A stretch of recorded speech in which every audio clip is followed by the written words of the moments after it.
Bueno, Dios les bendiga a todos. Aquí el pastor Héctor Quiñones en Conexión Espiritual, estudiando en el día de hoy la lectura titulada Corazones endurecidos en Malaquías capítulo 1 y capítulo 2.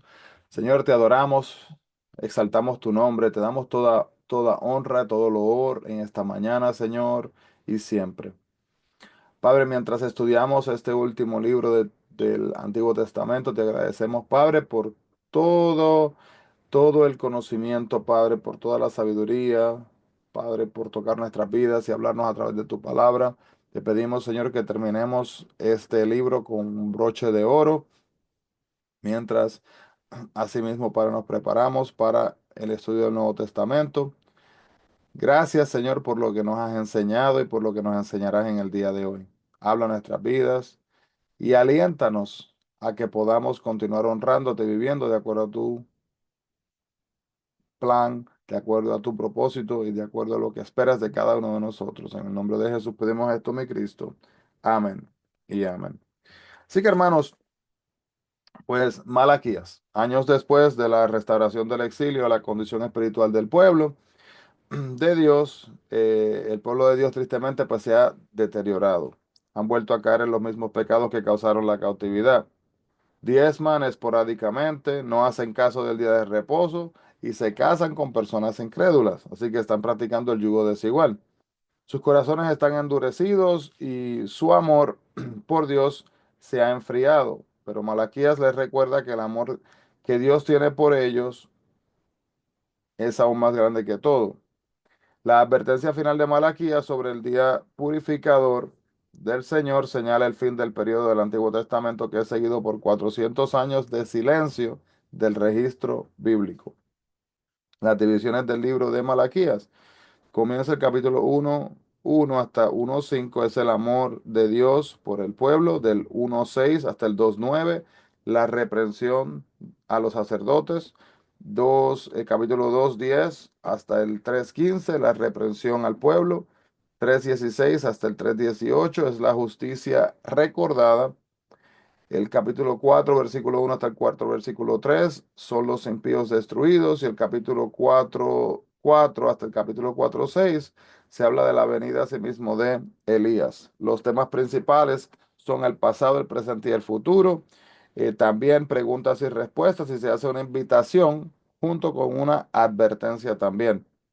El lugar es Jerusalén y aproximadamente toma lugar en el año 432 hasta el 425, asimismo, antes de Cristo. Podemos ver que el propósito de este libro es enfrentar al pueblo con su pecado y restaurar su relación con Dios. El autor fue Malaquías y el destinatario, los judíos en Jerusalén y el pueblo de Dios en todas partes. Marco histórico, podemos ver que Malaquías, Ageo y Zacarías fueron profetas en Judá, que fue el reino del sur, del post-cautiverio. Ageo y Zacarías reprendieron al pueblo por su fracaso en la reconstrucción del templo. Malaquías lo que hizo fue que confrontó a sí mismo al pueblo por su negligencia respecto al templo y su falsa y profana adoración. Los personajes claves son Malaquías y los sacerdotes. Lugares claves es Jerusalén y asimismo también el templo. Algunas características particulares de este libro es que en su estilo literario Malaquías hace un uso continuo de preguntas de Dios y su pueblo, asimismo a través del libro. Podemos ver entonces, también se hace indicio a Belén y a Nazaret en el libro. Así que podemos ver que Malaquías es como decir, baja el telón, ¿verdad? De la profecía del Antiguo Testamento. Malaquías el profeta y Nehemías el constructor fueron contemporáneos y los problemas que enfrentó Nehemías fueron la base de los sermones de Malaquías que él estuvo así mismo predicando. Sacerdotes corruptos, matrimonios mixtos, conciencias endurecidas, eran las condiciones que estaban pasando cuando Malaquías escribió. Así que empleando un estilo de preguntas y respuestas, Malaquías señala la arrogancia e insensibilidad del pueblo de Dios. Sus penetrantes palabras de juicio son seguidas por 400 años de silencio, durante las cuales la voz profética de Dios no se oye más. pero el último libro del Antiguo Testamento sirve de enlace al primer libro del Nuevo, donde Juan el Bautista viene entonces y rompe el silencio al declarar, preparad el camino del Señor en Mateo capítulo 3 versículo 3. Así que podemos ver asimismo también que el libro de Malaquías, los megatemas son el amor de Dios, el pecado de los sacerdotes, el pecado del pueblo y asimismo la venida del Señor. Y tiene tres divisiones generales que son los sacerdotes impíos, la gente impía y el remanente fiel. Muy parecido, ¿verdad?, al día de hoy. Así que podemos ver entonces estos primeros dos capítulos, el capítulo 1:1 como un oráculo. Cuando he mencionado el oráculo es un mensaje, ¿verdad? De Dios. Malaquías, el último profeta del Antiguo Testamento, predicó después de Ageo, Zacarías y Nehemías, aproximadamente en el año 430 a.C. El templo había sido reconstruido desde hacía casi un siglo, pero el pueblo en este momento estaba perdiendo su entusiasmo hacia lo que era la adoración. La apatía y la desilusión se había establecido debido a que no se habían cumplido las profecías mesiánicas de Isaías, Jeremías y Miqueas. Muchos de los pecados que habían provocado la caída de Jerusalén en el año 586 a.C. seguían siendo practicados en estos momentos entonces de el libro.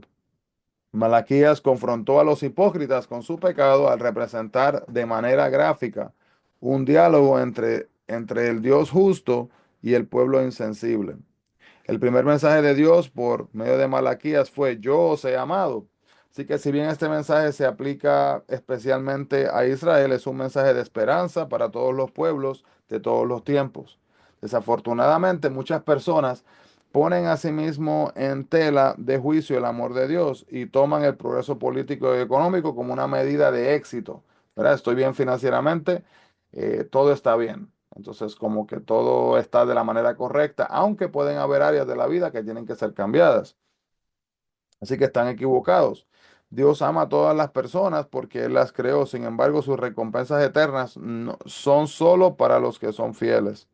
La frase en el capítulo 1, 2 al 5, cuando dice, y a Esaú aborrecí, no se refiere al destino eterno de Esaú, sino que significa que Dios, ¿verdad?, escogió a Jacob am, para ser el medio por el cual surgiría la nación de Israel y el Mesías, como dice Romanos capítulo 9 versículos 10 hasta el 13.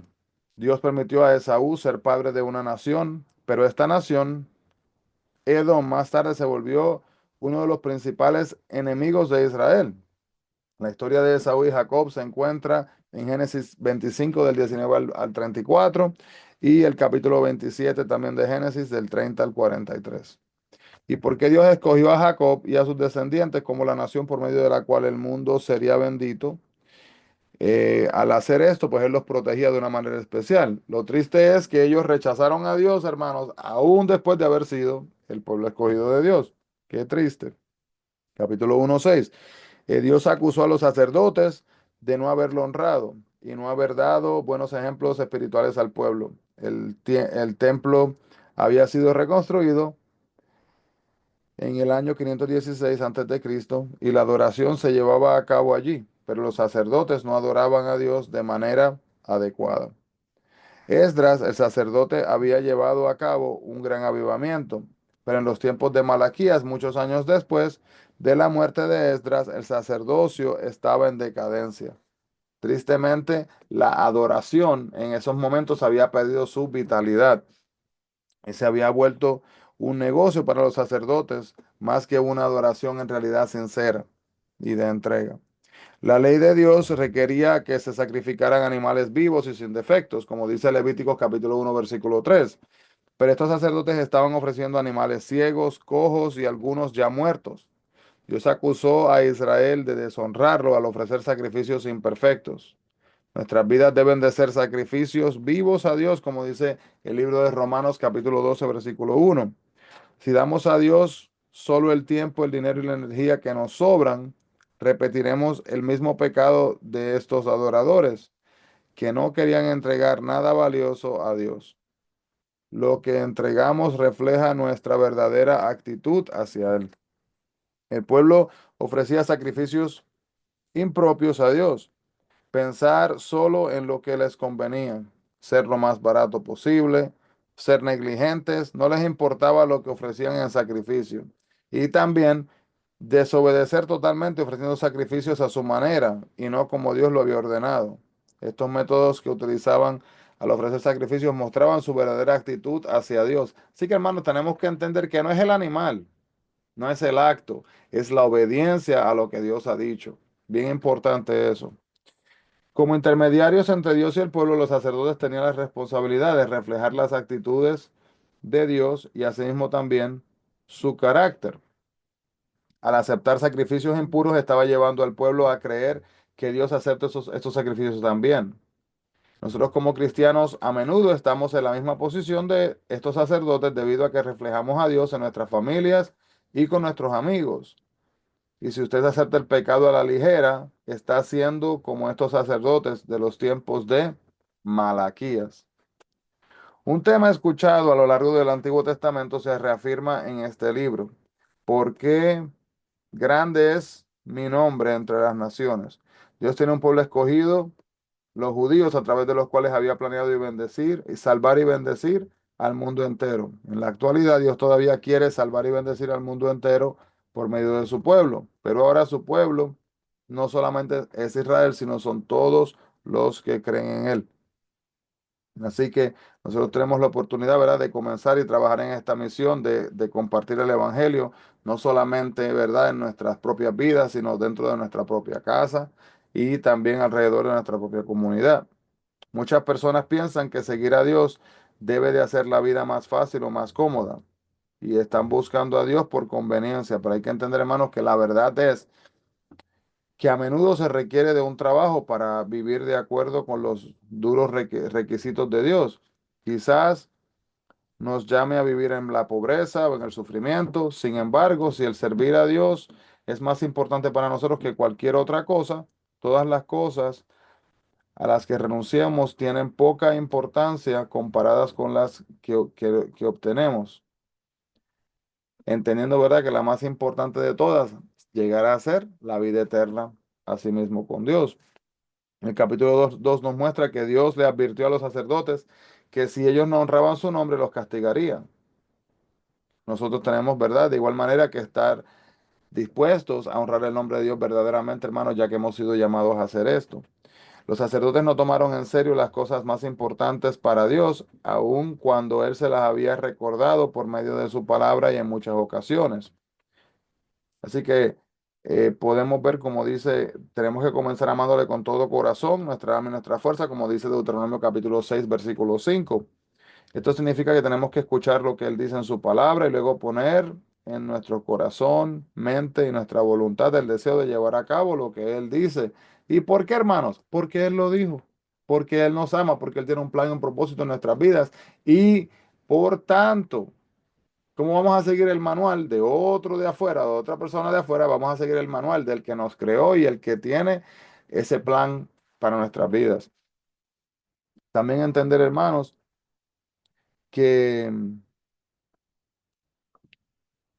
Leví, en el capítulo 2 4 al 6, Leví, cuando dice, anduvo conmigo y a muchos hizo apartar de la iniquidad, Leví fundó la tribu que lleva su nombre, los levitas. Llegaron a ser los ministros de Dios, primero en el tabernáculo y luego en el templo. Y estos versículos de Dios se dirigían a los sacerdotes que descendían de esa tribu, diciéndoles que debían de prestar atención a la ley que él dio a sus antepasados. Los levitas fueron una tribu apartada para el servicio hacia Dios, Números capítulo 1 del 47 al 54.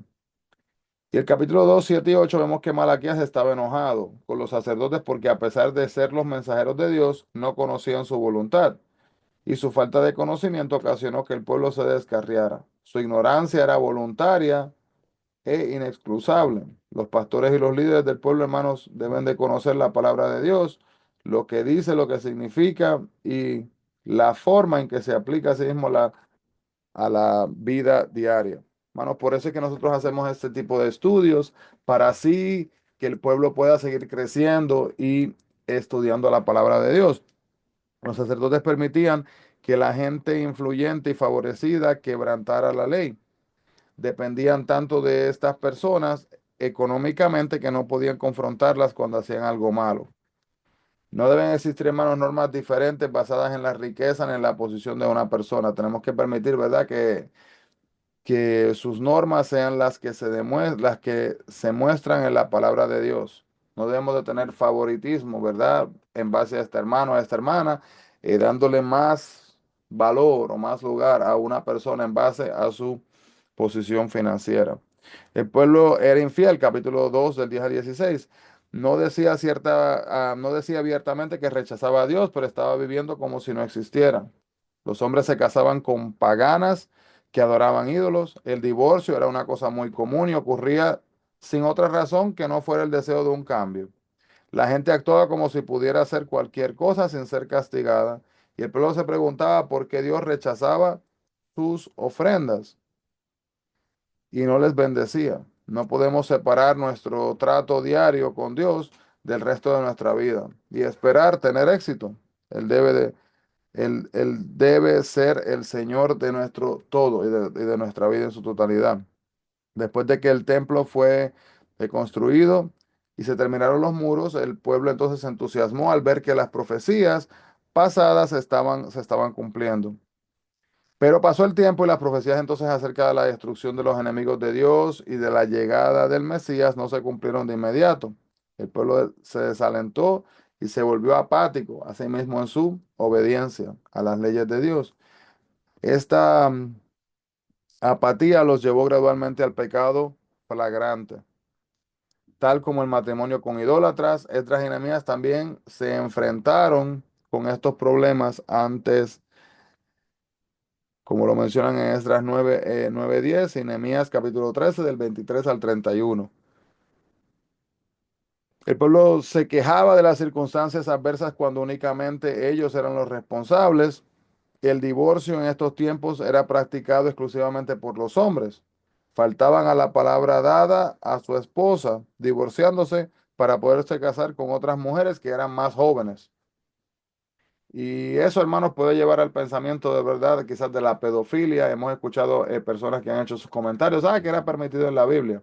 Hay que entender que era un tiempo diferente, hermano, y la práctica era algo totalmente diferente. Así que em, al ser una cultura y un momento diferente, no estamos diciendo, ¿verdad?, que debería de ser aceptado en el día de hoy, porque eso no es lo que se está diciendo. Hay que recordar que, hermanos, Adán y Eva, y de ahí empezaron entonces a poblar así mismo el mundo entero y, ¿verdad? Habían hombres también que la poligamia, que era aceptable también en aquellos momentos, en muchos lugares donde hombres podían tener más de una mujer, literalmente podrían tener todas las mujeres que pudieran financieramente mantener, ¿verdad? Así que estos son costumbres, prácticas diferentes en culturas diferentes en aquellos tiempos, pero eso fue solamente por un periodo de tiempo que luego terminó. Entonces, capítulo 2 15 y 16, cuando dice, guardaos pues en vuestro espíritu y no seáis desleales, significa mantener el mismo compromiso hacia el matrimonio que Dios mantenía con las promesas que había hecho a su pueblo. Necesitamos pasión en la relación matrimonial para mantener el compromiso y la satisfacción íntima, pero la pasión debemos concentrarla en nuestro cónyuge. Dios estaba cansado, perdón, de la forma cínica en la que el pueblo distorsionaba sus verdades. Él castigaría a los que insistían que cuando Dios guardaba silencio. Esto significaba que estaba apoyando sus acciones. En el día de hoy, hermanos, hay muchas personas que actúan y hablan de esa manera. Que si no escuchan nada de Dios, Dios está aprobando lo que están haciendo. Y tengamos mucho cuidado que eso no es necesariamente así. Amado Dios, gracias, Padre, por tu palabra y por el recordatorio, Señor, de que tenemos una responsabilidad muy grande delante de ti. Padre, que no solamente hemos sido llamar a escuchar tu palabra, a leerla y a estudiarla, sino a aplicarla y a vivirla diariamente en nuestras vidas. Te pedimos, Padre, que nos ayudes a internalizar y a evaluar cada uno de nuestros corazones, de nuestras mentes, nuestras vidas, y que nos guíes, Señor, por el camino correcto para que así podamos buscarte y tener una relación contigo en espíritu y en verdad. Muéstranos, Señor, tu camino. Muéstranos, Padre, tu plan sobre cada una de nuestras vidas. En el nombre de Jesús. Amén. y amén. Así que Dios les bendiga grandemente a todos. No se olviden, busquemos la presencia del Señor. Bendiciones.